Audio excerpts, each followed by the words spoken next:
Eu sou o Amílcar Correia e este é o P24. Estamos preparados para futuras epidemias? Não, mas devíamos.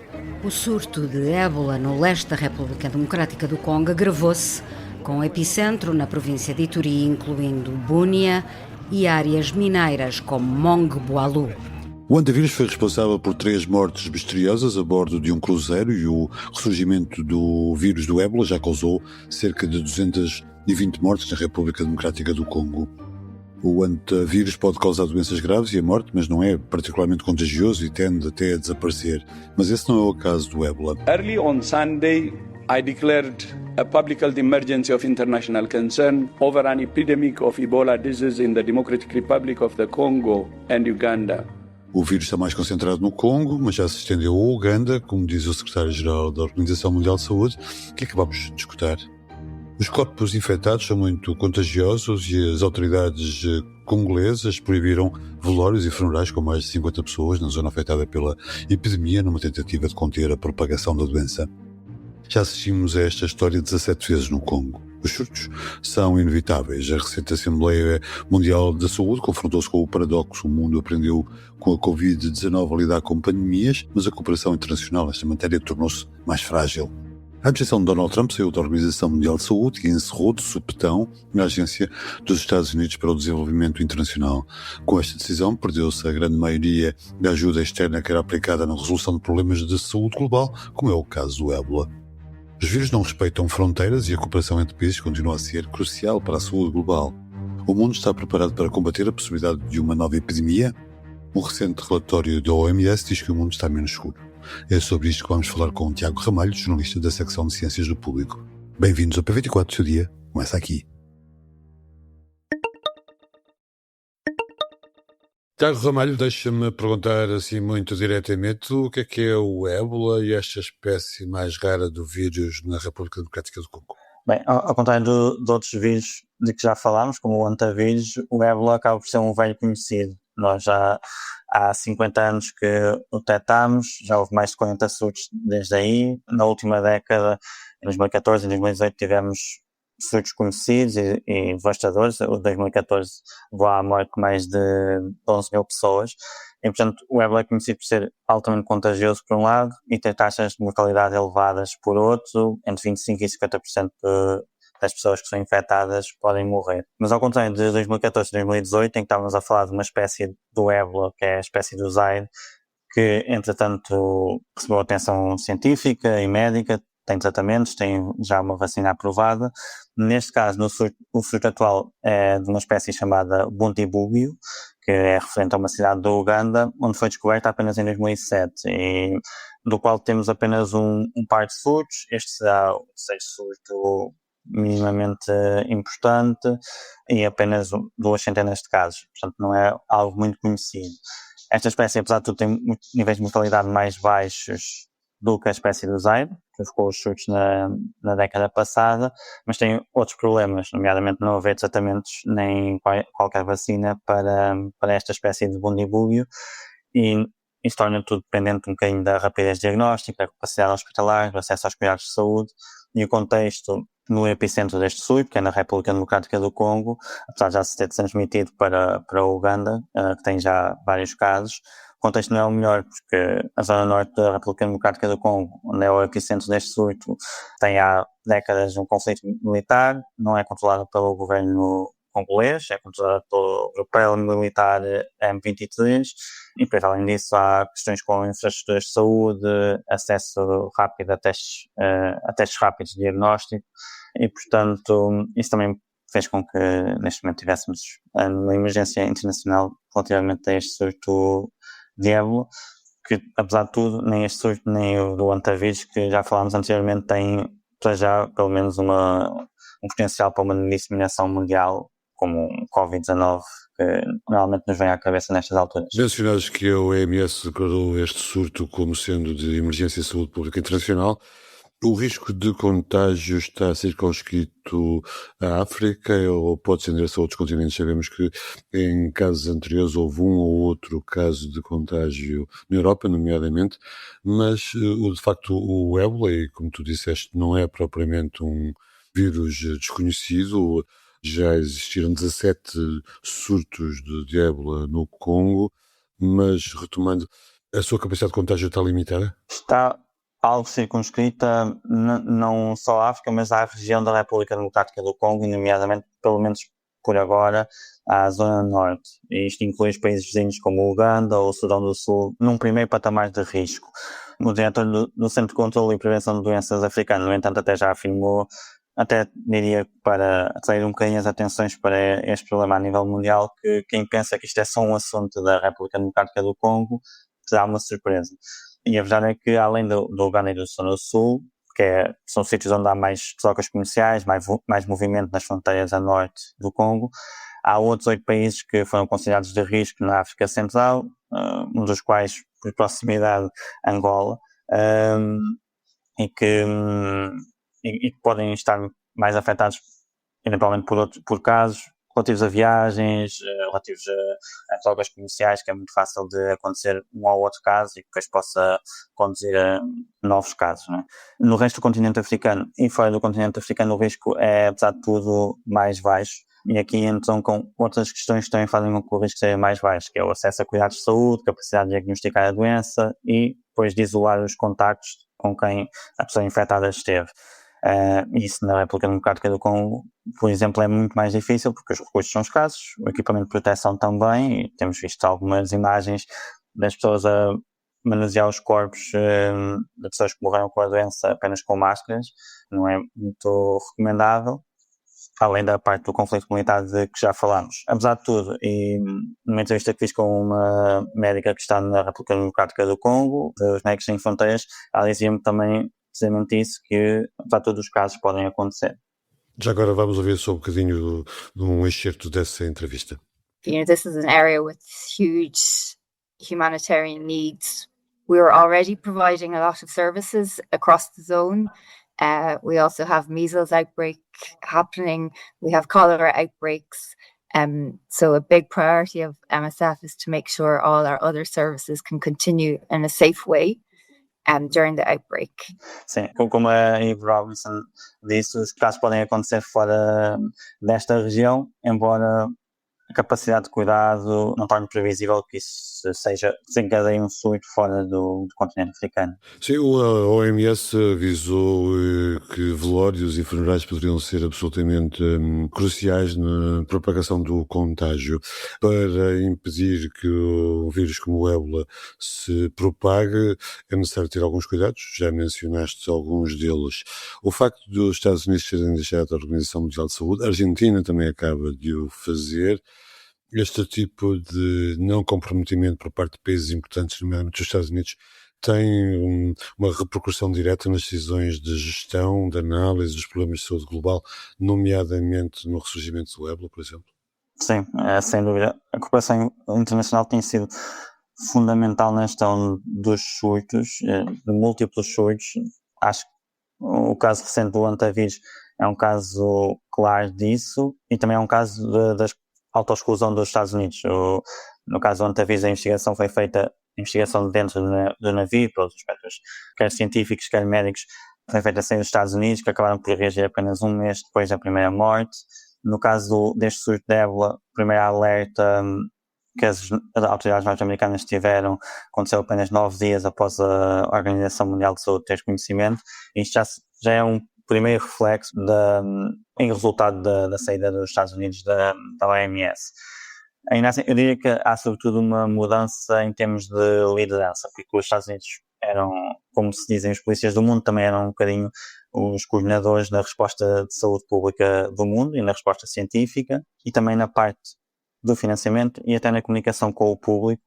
E isso é uma parte que se calhar até na Europa notamos mais, porque as autoridades norte-americanas eram sempre muito proativas na disseminação de informação, e hoje essa informação do lado norte-americano sai com atraso, e se calhar não são as primeiras fontes, as autoridades públicas de saúde norte-americanas, as primeiras fontes que nós vamos consultar. Por outro lado, depois os Estados Unidos também têm os seus problemas, porque diria que se calhar é o país com mais especialistas científicos, tem uma forte experiência no terreno, teve programas como a Agência para o Desenvolvimento Internacional, que foi determinada pela administração Trump, e que eram fundamentais na gestão da saúde em muitos países africanos. E isso depois resultou uma vigilância menos atenta às doenças em circulação, no atraso de fornecimento de testes rápidos, e esta até é uma das principais queixas que a própria Eve Robinson dos Médicos Sem Fronteiras também nos traz, e também mesmo na questão da resposta rápida na montagem de tendas de assistência médica, por exemplo. O fim da Agência para o Desenvolvimento Internacional tirou financiamento e tirou também capacidade de resposta. Isso também tem implicações neste surto. Diria que não há aqui uma relação de causalidade fácil de criar, e não diria que os cortes, que são cerca de 38 mil milhões de dólares com o fim da Agência para o Desenvolvimento Internacional, não diria que os cortes são responsáveis pelo surto, obviamente, mas pelo menos não ajudaram na prevenção nem na detecção em tempo útil deste vírus. Porque Já agora falaste dos Estados Unidos, há algum risco de um destes vírus ou outro se poder propagar aproveitando as concentrações de pessoas no Mundial de Futebol? Sim, essa é Estados Unidos outra. e não só, Canadá e México. Os Estados Unidos acabaram por ser um terreno mais delicado, até pelo surto de sarampo que está em curso desde o ano passado, e o sarampo é um dos vírus mais conhecidos pela sua grande capacidade de disseminação e fácil infecção, sobretudo em pessoas que não estão vacinadas, e isso pode criar dois tipos de problemas. Por um lado, contagiar pessoas que vão para os Estados Unidos ver futebol, ou por outro, que pessoas que vão para lá já infectadas com sarampo ou com outro tipo de doença possam encontrar ali um reservatório para a doença se propagar em populações que não estão habituadas ou não estão vacinadas para esse tipo de doença.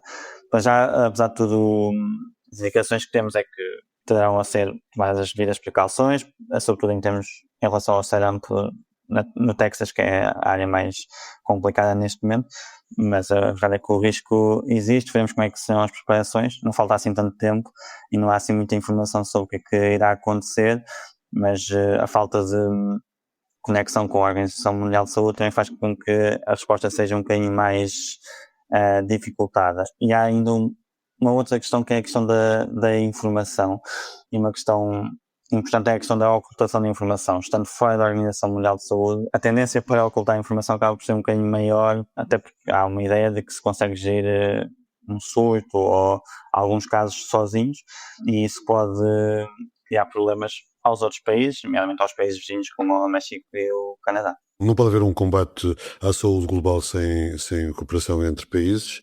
Como disseste, é provável que essa cooperação vá diminuindo.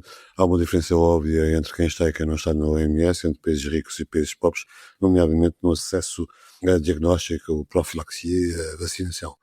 Tu achas que é crível que nos próximos anos essa tendência, em termos de saúde global, venha a aumentar?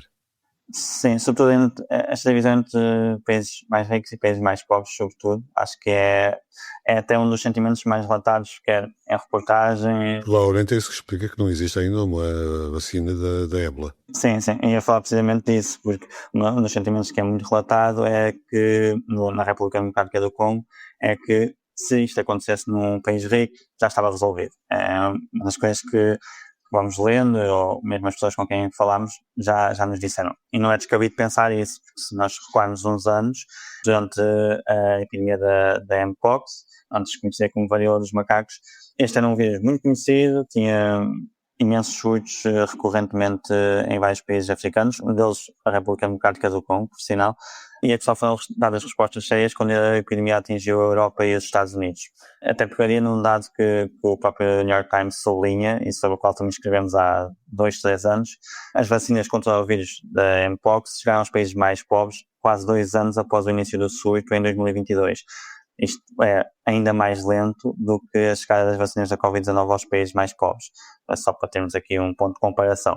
Portanto, isto cria cria dúvidas, contribui para o crescimento da desinformação, coloca em xeque também a credibilidade e as próprias autoridades africanas que colaboram com governos de países ricos, os Estados Unidos, hoje a União Europeia, por exemplo, ou mesmo com a própria Organização Mundial de Saúde. E, portanto, juntamente com o resto, o risco, a incerteza gigante pelo elevado número de mortes, pela falta de vacinas e tratamentos, a instabilidade política, a falta de infraestruturas, tudo isto coloca a cooperação internacional como o ponto mais débil, apesar de ser o ponto que também pode resolver isto mais facilmente. E por outro lado existe sempre este risco, parece que estamos sempre numa corrida contra o tempo, em vez de dar uma resposta preventiva, que é uma das grandes ambições da saúde pública global, ter uma resposta preventiva em que se investe em infraestruturas nos países mais pobres, em que se controlam os surtos no local onde aparecem e não dar resposta apenas quando atingem a União Europeia, os Estados Unidos ou outros países ricos. Tiago, para acabar, na última reunião anual da OMS, há 2 semanas em Genebra, foi apresentado um relatório que sugere que os surtos ocorrem com mais frequência e que são cada vez mais prejudiciais, têm efeitos maiores. Descreveste sobre esse relatório. O que é que esse relatório nos diz sobre a forma como estamos preparados para uma eventual nova epidemia, e sem aqui fazer qualquer tipo de sensacionalismo, mas essa questão existe sempre, ainda por cima agora num contexto em que, paradoxalmente, nós temos muito mais informação depois da Covid-19 sobre como reagir a uma pandemia deste ano, mas ao mesmo tempo parece que não temos a cooperação necessária para isso. A conclusão é muito simples. Os surtos têm sido cada vez mais frequentes e, por outro lado, tem sido cada vez mais difícil recuperar os seus efeitos. Isso também mostra outra coisa, que não estamos verdadeiramente preparados. E não é algo novo. Já em 2024, há 2 anos, tinha escrito sobre um outro relatório, também do mesmo grupo, que alertava precisamente sobre o quão vulneráveis estávamos face a futuras pandemias, nomeadamente por alguns aspectos muito óbvios e que já fomos tocando nesta conversa. A desinformação, a falta de confiança nas instituições, a desigualdade social e depois a vulnerabilidade de sistemas de saúde em países mais pobres. E um exemplo que já falámos é como a desconfiança pode conduzir à ocultação de informação e, posteriormente, mais dificuldades em investigar, em encontrar tratamentos para a doença, etc. Se os países não estiverem sequer na OMS, a ocultação é mais fácil, a circulação de informação acaba por ser mais dispersa e isso é um problema. Este novo relatório acaba por cavalgar a mesma ideia e acaba por ir mais longe, porque eles têm uma frase importante nas suas conclusões, que é: a trajetória de risco pandémico está a mexer-se na direção errada. Ou seja, estamos menos preparados em certa medida do que há 3, 4 anos, quando estávamos a sair da pandemia da Covid-19. Por um lado, há questões políticas muito importantes, a questão de regimes menos democráticos e mais relacionistas, que fazem com que a circulação de informação seja menor e a tendência para a cooperação internacional também não exista, e por outros conflitos militares que não ajudam claramente, até porque são muito propícios à reintrodução de doenças, e temos o exemplo na faixa de Gaza com a reintrodução da poliomielite. E por outro lado, há mais surtos, temos visto um aumento de surtos nos últimos anos. O surto de sarampo nos Estados Unidos é se calhar o exemplo mais chocante por ser em certa medida tão próximo e com uma doença que já estivemos perto de erradicar em certa medida, ou pelo menos de eliminar em muitos países.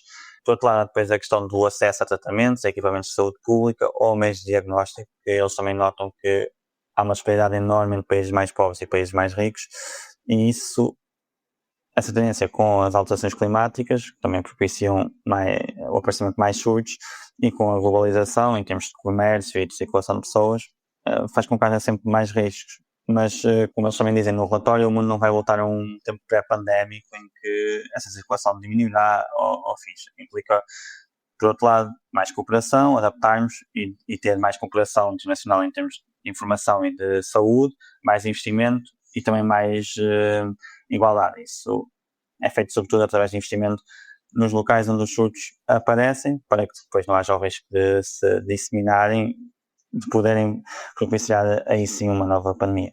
Tiago Ramalho, obrigado. Foi um prazer ter-te aqui mais uma vez no P24.